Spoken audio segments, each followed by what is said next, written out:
Delight IAS पर आप सभी का एक बार फिर से बहुत बहुत स्वागत है। तो यूपीएससी प्रीलिम्स एग्जामिनेशन 2025 के रिजल्ट का आप लोगों को बेसब्री से इंतजार है।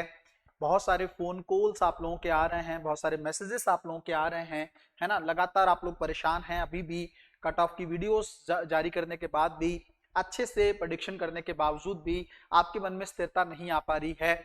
और इवन एक चीज और भी है कि आपके मन में एक चीज चल रही है, बहुत परेशान है आप लोग।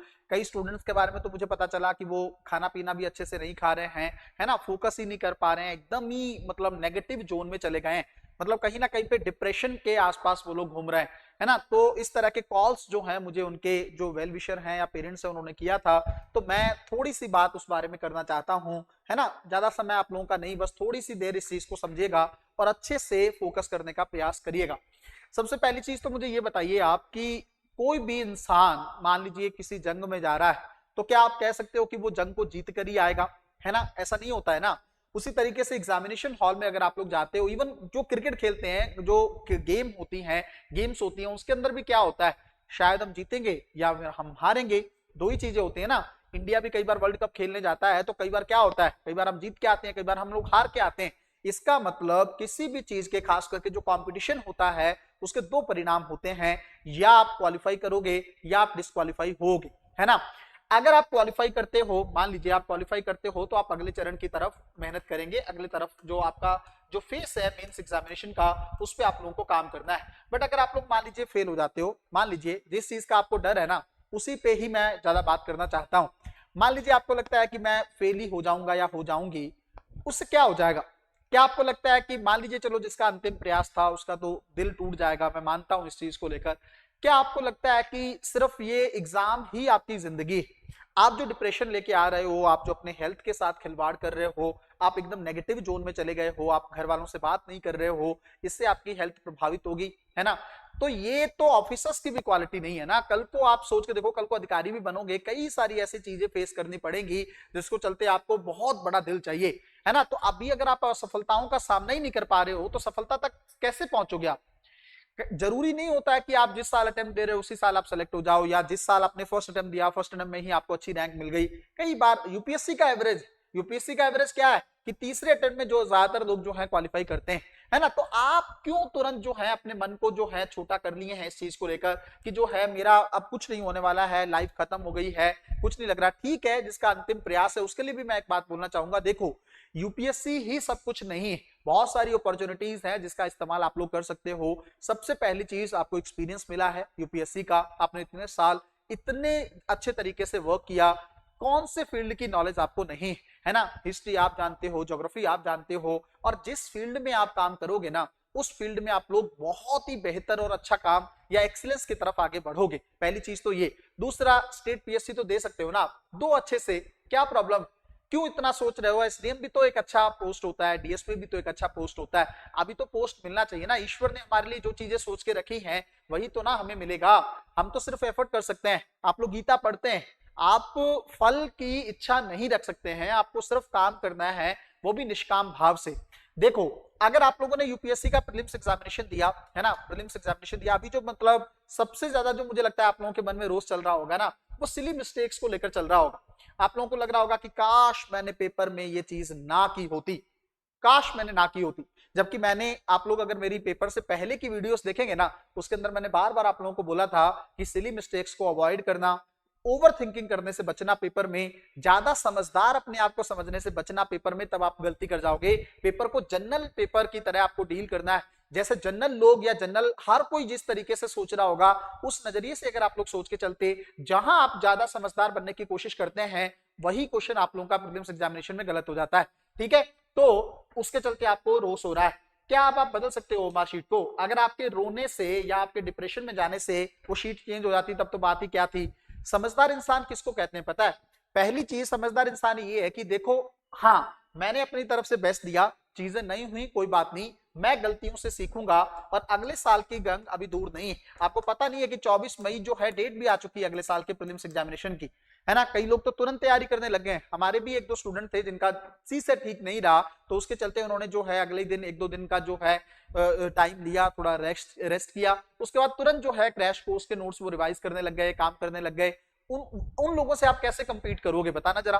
वो लोग तो काम करने लग गए, अगले साल की तैयारी भी करने लग गए, अगले साल की जंग के लिए अभी से खुद को रेडी करना शुरू कर दिया है, लेकिन अभी तक आप लोग अफसोस में ही चल रहे हो। अगर आपने अच्छा वर्क किया है, अच्छी मेहनत की थी और उसके बाद भी आपका नहीं हुआ, तब तो देखो ठीक है, थोड़ा सा अफसोस बनता है। बट अगर आपने मान लीजिए थोड़ा सा भी लैक किया है ना, आप लोग जो हैं इस साल अच्छे से फोकस नहीं कर पाए हैं, खुद को देखिएगा एक बार। कई बार क्या होता है ना, हम दुनिया में कमियां निकालने में रह जाते हैं, ये इंस्टीट्यूट खराब है, ये टीचर खराब है, उन्होंने अच्छे से नहीं करवाया, घर वालों ने जो है पैसे नहीं दिए, घर वालों ने पढ़ने नहीं दिया, सारी दुनिया को दोष देते हैं हम, अपने आप की कमियों को खोज नहीं पाते हैं।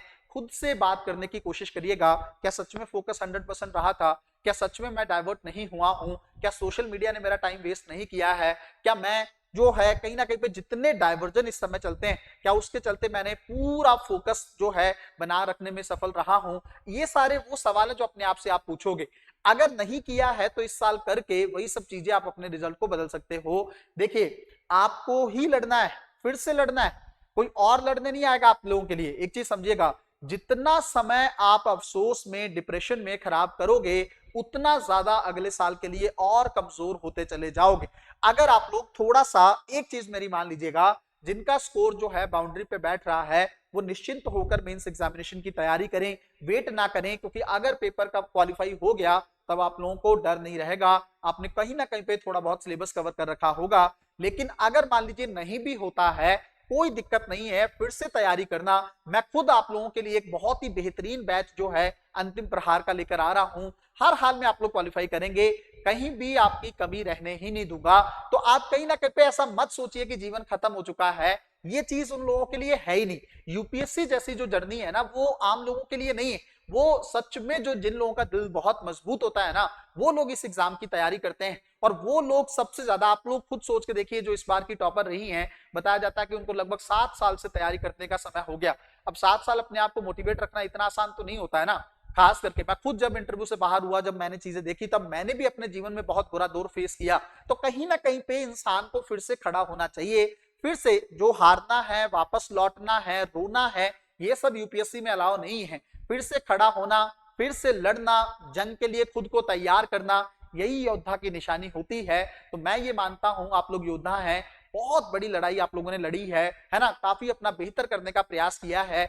ईश्वर आपको सफलता दे, आप लोग एग्जामिनेशन में क्वालिफाई करें और मेंस के लिए बहुत अच्छे से काम करें। बट अगर नहीं होता है, 24 मई के दिन को भूलिएगा मत। 25 मई को जो नहीं हो पाया है ना, वो अगले साल 24 मई को आप ही लोग करेंगे, है ना। अगर आप लोग सीसेट से बाहर हुए हैं तो सीसेट को अपनी स्ट्रेंथ बना लीजिए, ऐसी मजबूती बनाइए कि कैसा भी पेपर वो पूछे, अगले साल आप लोग जो है एक्सक्यूज ना दें। अगर आप लोग जीएस से बाहर हुए हैं तो छोटे से छोटे कॉन्सेप्ट पर इतना ज्यादा काम कर लीजिए और सिली मिस्टेक्स को लेकर इतना काम कर लीजिए, पेपर को अटेम्प्ट करने का तरीका सीख लीजिए, ताकि अगले साल हर हाल में इवन आपको वीडियो भी ना देखनी पड़े कि कट ऑफ कितनी जाने वाली है, आपको कुछ ना द्वंद रहे, आप पेपर देने के बाद आओ और आप निश्चिंत हो जाओ कि मेरा पेपर इजीली क्वालिफाई हो रहा है और मैं एक दिन रेस्ट करके उससे अगले ही दिन मेंस एग्जामिनेशन की तैयारी करने वाला हूं या करने वाली हूं। तो फिर से मैं कह रहा हूं, अपने आप को, अपनी एनर्जी को संभालिए। आप अगर यहां तक पहुंच सकते हो, मान लीजिए आपका स्कोर जो है 75 है, 70 है, मान लीजिए, मैं कहता हूं उस वजह से भी क्वालिफाई कर जाते हैं, मान लो डिसक्वालीफाई हो जाते हैं, आप लोग बाहर हो जाते हैं, तब भी क्या इतना स्कोर लेना आम बात है। आप यहां तक पहुंच सकते हो तो 100 तक भी तो पहुंच सकते हो। अगर यहां तक अपने आप को ला सकते हो तो आगे भी तो जा सकते हो। क्यों आप सोच रहे हो कि मैं नहीं कर सकता या मुझसे नहीं हो पाएगा? जो ये सोचते हैं वो अपना जीवन, अपना करियर, हो सकता है आपने, मैं आपको एक चीज कह रहा हूं, मान लीजिए आप रास्ता तय कर रहे थे यूपीएससी का, यहां तक की जर्नी आपने कर ली है, अब थोड़ा सा जो है रास्ता और बचा है, तो अपने आप को थोड़ा सा फिर से मोटिवेट करिए। एक अटेम्प्ट और बेहतरीन तरीके से उन लोगों को तैयार करना चाहिए जिनका इस बार माइन्यूट मिस्टेक से जाके रह गया है, और जो लोग इस बार ईश्वर आपको सफलता देता है, बिना कुछ सोचे बेहतरीन तैयारी से, अच्छे गाइडेंस में आप लोगों को मेंस एग्जामिनेशन की तैयारी करनी चाहिए और अपना बेहतरीन परफॉर्मेंस देकर इस बार अच्छे रैंक से क्वालिफाई कर जाना चाहिए। मिलते हैं अगली वीडियो में, तब तक अपना ध्यान रखें, अपनी पढ़ाई को बहुत अच्छे तरीके से करते रहें। बहुत बहुत धन्यवाद।